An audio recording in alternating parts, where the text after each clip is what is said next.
Cadel Evans a fait l'effort pour revenir sur cette attaque de Rodriguez. Il y a laissé probablement des forces. On a vu Cancellara également qui a laissé beaucoup de force. Alors que Cunego, j'insiste, Cunego pour l'instant se contente de laisser faire. Même si il n'est pas dans une position très avantageuse, il est à l'arrière de ce groupe. Étant donné que le groupe se reforme, eh bien c'est peut-être lui qui va être le bénéficiaire. Valverde également, Gilbert n'ont pas fait d'efforts, pas trop d'efforts en tout cas par rapport à leurs adversaires. Et ce sont peut-être eux qui peuvent maintenant en tirer bénéfice dans cette dernière ascension. Ah, faudra quand même faire attention. Mais attention, il ne faut pas se faire piéger comme ça. Hein. Regardez, ouais, l'air de rien. Ça part au flanc, ça. Alors que Vinokourov, on ne l'a pas signalé, n'est plus présent. Hein. Vinokourov qui avait jeté son venin tout à l'heure dans l'Aqua Fresca et qui n'a pas pu suivre les meilleurs par la suite. Kolobnev qui insiste maintenant avec Evans et Rodriguez. Les trois hommes qui sont en train de se détacher. Kolobnev qui ne se pose pas de questions.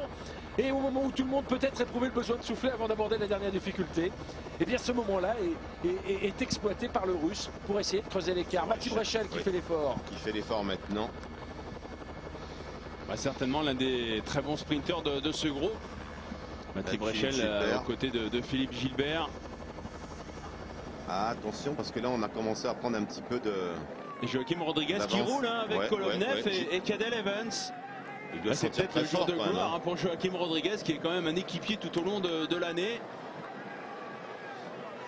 Oui mais attention aux qualités de finisseur de Kolobnev. Hein. Kolobnev même dans la descente et dans ce retour sur la ligne d'arrivée peut faire la différence. Qui a attaqué. Oui, Cunego a compris le danger. Là. Et Cancellara qui a voulu y aller mais qui n'y va pas. Ah ben là ils sont pas d'accord avec Sanchez et Valverde. Valverde qui a demandé à Sanchez d'y aller, il a dit non.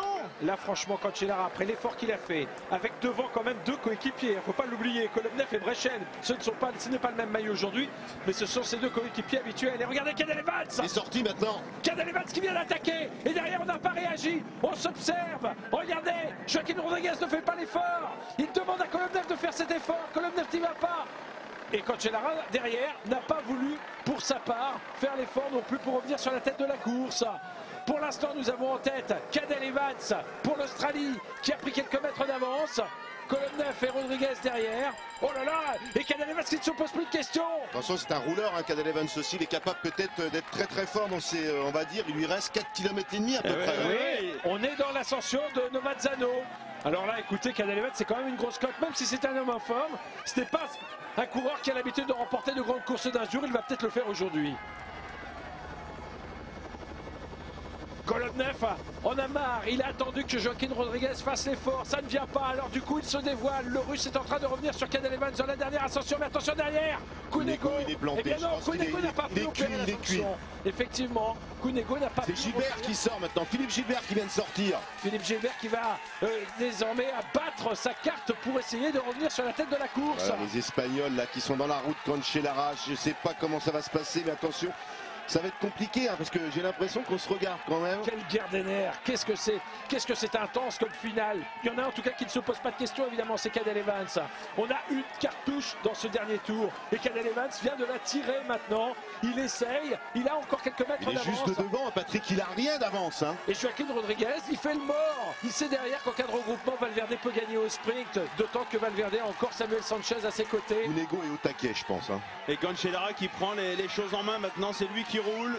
Ouais mais c'est mou on dirait. Hein. C'est pas l'impression que Cancellara a les moyens de revenir. Regardez Cadel Evans en tout cas. Un des Espagnols va sortir. Un des Espagnols va sortir obligatoirement. On peut pas laisser Cadel Evans comme ça à l'avant alors qu'ils sont trois à l'arrière. Hein.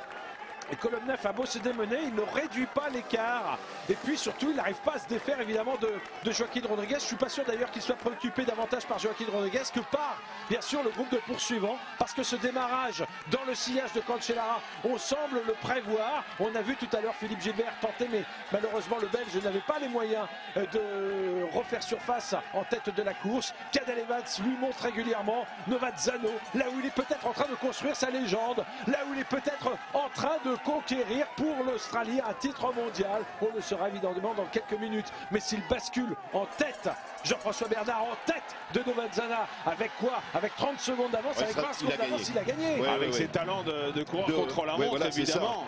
Avec ses talents de finisseur et de descendeur également. Il s'en rapproche maintenant. C'est quand même bizarre qu'on ne bouge pas du côté des Espagnols là. Alejandro Valverde, il n'a pas trop envie de bouger non plus. Il a Joaquim Rodriguez qui travaille tout au long de l'année pour lui. Mais est-ce que Joaquim Rodriguez, dans cette situation, peut être champion du monde? Ça me paraît quand même un peu compromis. Je crois pas. C'est Brechel maintenant qui va faire l'effort avec Cunego dans la roue. Et Valverde en 5e position. Il y a juste devant lui Sanchez. Et oui, Mati Brechel, le meilleur sprinter peut-être de ce groupe. Il a bien compris qu'il fallait rouler avec tout le monde. Il monte fort. Hein. Il le sait maintenant, il le sait, Cadel Evans, avec le grand plateau en plus. Le grand plateau sur Novazzano, c'est vrai qu'il offre des pourcentages un peu moins difficiles que dans l'Aqua Fresca, mais quand même on avait un passage à 10%. Et derrière Kolobnev qui lui avait plutôt produit son effort dans la montée précédente. Joaquim Rodriguez dans son sillage, qui a l'habitude de s'accommoder des forts pourcentages, mais après Gilbert. 260 km c'est évidemment différent. Philippe Gilbert a porté son effort derrière, va peut-être essayer de revenir, mais c'est son deuxième démarrage. Et regardez maintenant Cadel Evans qui passe en tête, qui bascule dans la descente. Il lui reste 2 km 600 maintenant, simplement pour devenir champion du monde, pour être le premier Australien à devenir champion du monde. 12 secondes d'avance maintenant pour l'Australien. Ça veut dire que le suspense va être très serré. 12 secondes, c'est pas grand-chose. Et derrière, Cancellara qui se livre totalement. C'est peut-être lui le plus dangereux maintenant, avec Samuel Sanchez pour faire la descente. Pour faire la descente, vous avez raison. Et on a vu Cunego qui était en dernière position. Cunego qui apparemment ne peut plus peser sur la course, à moins d'un regroupement général et d'un sprint final.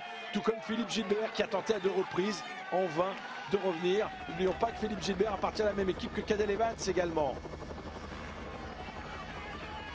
La même équipe bien sûr tout au long de l'année, mais pas aujourd'hui. Aujourd'hui, on court pour un maillot, on court pour un pays.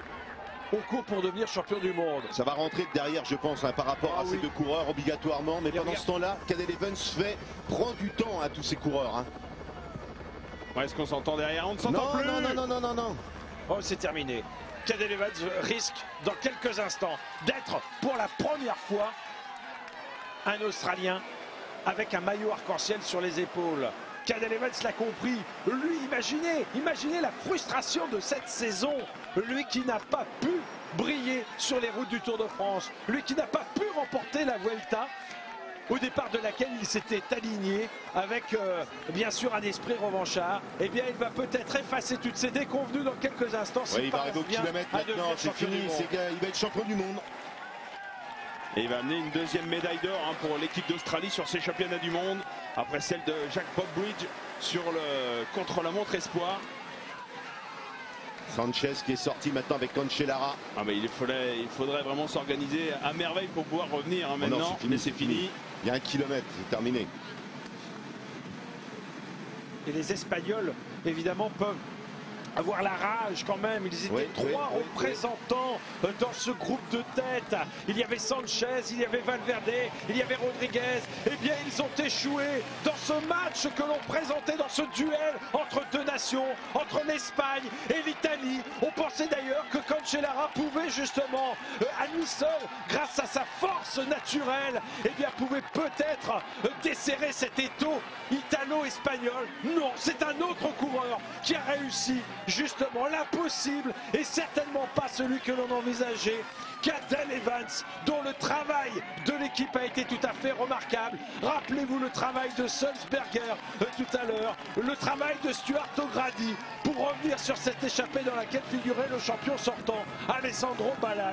Eh bien, ce travail n'aura pas été insignifiant au moment où Cadel Evans se présente dans le final sur ses derniers mètres, alors que Cancellara, de façon désespérée, devant un public silencieux, eh bien, Cancellara jette ses dernières forces, mais c'est trop tard. Cadel Evans va être champion du monde. Le champion du monde pour la première fois, l'Australie obtient ce titre mondial. Et c'est Cadel Evans, l'homme qui n'attaque jamais, disait-on. Eh bien, cette attaque foudroyante lui a permis de conquérir le titre suprême. Derrière, on se bat pour des médailles maintenant. Est-ce que Cancellara ne pourra pas rentrer pour la 2e place, mais ça va être juste. Oui, Kolobnev qui est déjà monté sur le podium. Rappelez-vous, à Stuttgart, il y a 2 ans, va faire mieux. Il avait obtenu une médaille de bronze. Il obtient cette fois-ci une médaille. Non, il avait déjà obtenu une médaille d'argent. C'est sa 2e médaille d'argent. Joaquim Rodriguez, lui, obtiendra le bronze. Sanchez, 4e. Cancellara, 5e à l'arrivée de ce championnat du monde. Quelle finale quand même. Et puis il a aussi attaqué attaqué où personne ne le faisait sur les autres épreuves. Il a attaqué sur le plat, on n'a pas attaqué dans la côte. Il savait pertinemment qu'il fallait jouer avec ce combat qu'il y avait entre les Espagnols et les Italiens. Les deux sprinteurs Brechel et Félix Gilbert en terminent pour place parmi